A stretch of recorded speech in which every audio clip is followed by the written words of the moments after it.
fenêtre sur l'emploi et on accueille Amélie Favre-Guittet. Elle est à distance aujourd'hui, on la salue, cofondatrice de Talent Management. Bonjour Amélie.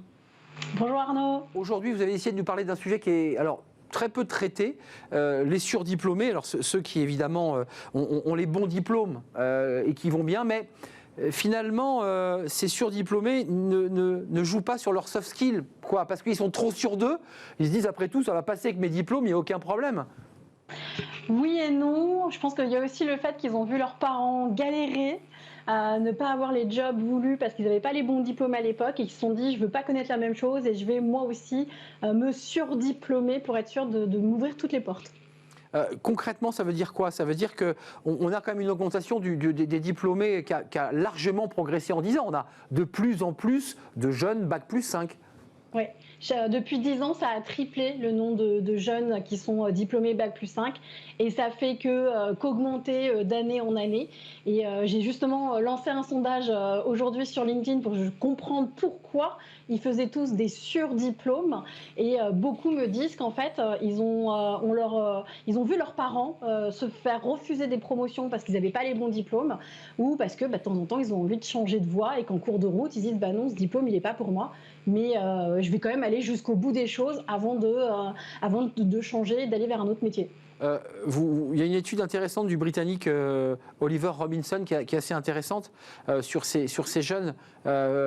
C'est 7 jeunes sur 10 nés entre 85 et 2005 les connaîtraient pendant 11 mois. C'est-à-dire c'est une période en fait un peu de transition. Vous pouvez nous en dire plus ? Oui, c'est le fameux un peu blues des 25 ans, du quart de siècle, où justement ils se posent plein de questions, ils sont là ils sont sur le point de finir leurs études et ils se posent malgré tout plein de questions. Est-ce que ce métier est fait pour moi? Est-ce que ça a de l'avenir pour moi? Est-ce que ça a du sens? La quête de sens, on n'arrête pas d'en parler depuis plusieurs années. Et cette enquête montre que 7 jeunes sur 10 va être confrontés un peu à ce blues des 25 ans pour savoir un peu qu'est-ce que je vais devenir demain.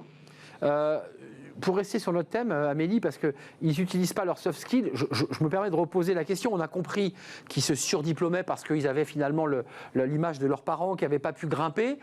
Ils ont tous les bons diplômes et en même temps, ils ne jouent pas sur leur personnalité. Comment vous l'expliquez? Pourquoi? Parce que très souvent au sein de l'école, on ne leur apprend pas non plus à comment valoriser ce qu'ils ont déjà.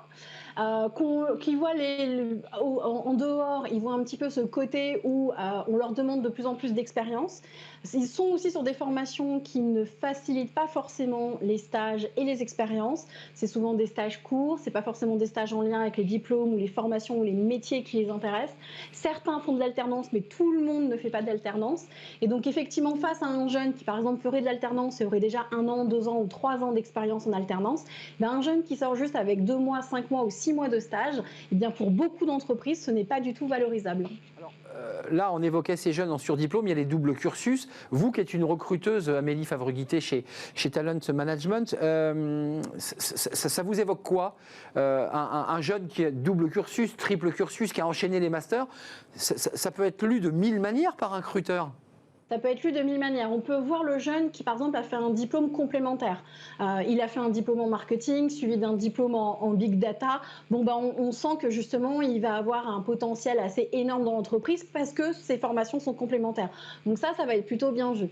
Après, on peut avoir le jeune qui a fait un master en histoire et qui derrière fait un master sur totalement autre chose. Je sais pas, je reprends mon big data. Là, on va dire que c'est un jeune qui a démarré peut-être une formation, mais qui s'était pas trop posé la question de son projet pro au moment du bac et qui s'est dit tiens, je vais faire la fac, une fac de lettres, de psycho, de philo, de ce qu'on veut, et qui va se rendre compte que il n'y a pas vraiment de débouché derrière et que il va falloir changer et donc faire un nouveau cursus. Donc ça, c'est un peu problématique, mais j'ai envie de dire, on peut pas en vouloir aux jeunes de ne pas savoir ce qu'ils veulent faire. On se posait les mêmes questions à leur âge. Après le bac, c'est difficile de se dire tiens, je vais aller dans telle voie parce que ça va cartonner. On se pose quand même toujours beaucoup de questions. Mais ça pose quand même l'idée de se dire il faut réfléchir, il faut que dans les écoles, dans les collèges et les lycées, on les aide à travailler leurs projets pro et à travailler toujours leurs fameuses soft skills parce que quand ils font des choses à côté de l'école, c'est aussi des choses valorisables et ils oublient souvent de l'indiquer sur leur CV. Pour conclure notre échange, Amélie, qui est passionnant, les soft skills, c'est dans la définition d'un cabinet de recrutement, c'est quoi? Qu'est-ce qu'ils doivent développer? Si d'aventure l'école ne les aide pas, qu'est-ce qu'ils doivent faire pour valoriser tout cela? Comment ils doivent le faire? En fait, c'est toutes les qualités humaines que la personne peut avoir. Donc ça veut dire c'est sa capacité à travailler en équipe. Il a forcément fait des projets tutorés, il a peut-être participé à des hackathons. Vous avez plein de plateformes pour faire des hackathons et justement travailler en équipe, se challenger, devoir gérer un projet dans un temps réduit. Les hackathons, c'est en 48 heures. Peut-être qu'il est bénévole dans une association, que ce soit au sein de son école ou à l'extérieur.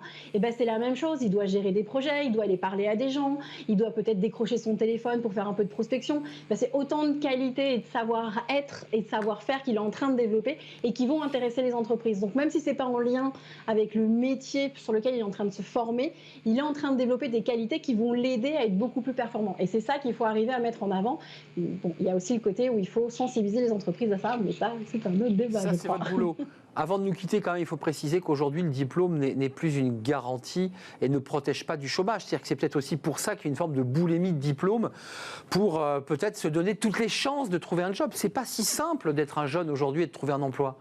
C'est très compliqué d'être un jeune aujourd'hui et de trouver un emploi parce qu'il entend forcément tout et n'importe quoi, tout et son contraire. Donc il se dit qu'en cumulant les diplômes, il va se donner beaucoup plus de chances, alors qu'en fait, c'est pas forcément le cas. Aujourd'hui, vous avez des jeunes qui, même après des bac+5 ou avoir fait des expériences dans l'audit, reprennent des CAP boulangerie, pâtisserie parce qu'ils se rendent compte qu'en fait, leur plaisir et le potentiel et le besoin du marché aussi du travail, il est plutôt dans ces métiers un peu oubliés et un peu dénigrés souvent au collège et au lycée.